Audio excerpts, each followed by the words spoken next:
ഒരു ക്ഷേത്രം പൂർണ്ണമായും ജലത്തിൽ മുങ്ങി നിൽക്കുന്ന അപൂർവത. ശിവരാത്രി നാൾ മാത്രം ദർശിക്കാൻ കിട്ടുന്ന സ്വയംഭൂ വിഗ്രഹം. കരിങ്കല്ലിൽ തീർത്ത 32 അടി ഉയരമുള്ള കൊടിമരം ഈ ക്ഷേത്രത്തിന്റെ മാത്രം പ്രത്യേകതയാണ്. ദേവഗംഗയിൽ ആറാടി നിൽക്കുന്ന ദേവചൈതന്യമായി ഇതാ ഒരർദ്ധനാരീശ്വരൻ. ശ്രീകോവിലും പ്രദക്ഷിണ വഴികളും നമസ്കാര മണ്ഡപവും സദാ വെള്ളത്തിനടിയിൽ. ഇത് അരക്കുപറമ്പ് ശ്രീ വെളിങ്ങോട് അർദ്ധനാരീശ്വര ക്ഷേത്രം.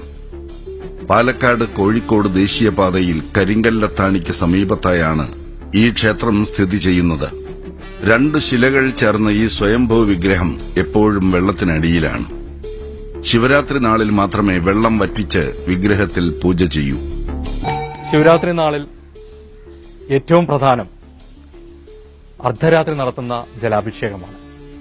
അത് വളരെ പ്രാധാന്യമുള്ളതാണെന്ന് പറയാൻ കാരണം, ശ്രീകോവിലിൽ വെള്ളം വറ്റിച്ചതിന് ശേഷം 11 ദ്രവ്യങ്ങളോടുകൂടി അഭിഷേകം നടത്തുന്നത് ശിവരാത്രി നാളിൽ മാത്രമാണ്. ഈ ശിവരാത്രി നാളിൽ മാത്രമാണ് നമുക്ക് ഈ ക്ഷേത്രത്തിലെ വിഗ്രഹം ദർശിക്കാൻ കഴിയുന്നത്.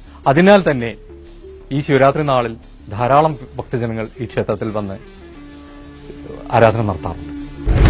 ജാതകദോഷം കല്യാണം മുടക്കിയാലും വിവാഹം വൈകിയാലും കുട്ടികളില്ലെങ്കിലും ഇവിടുത്തെ പ്രാർത്ഥന കൊണ്ട് ഫലം വരുമത്രേ.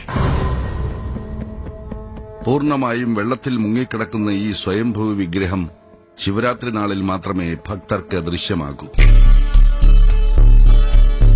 സദാ വെള്ളത്തിൽ മുങ്ങിക്കിടക്കുമ്പോഴും ഈ വിഗ്രഹത്തിൽ നിന്നും എങ്ങനെ ഉണ്ടാകുന്നു അത്ഭുതകരമായ ഊർജ്ജപ്രവാഹം. ഇത് അരക്കുപറമ്പ് ശ്രീ വെളിങ്ങോട് അർദ്ധനാരീശ്വര ക്ഷേത്രം.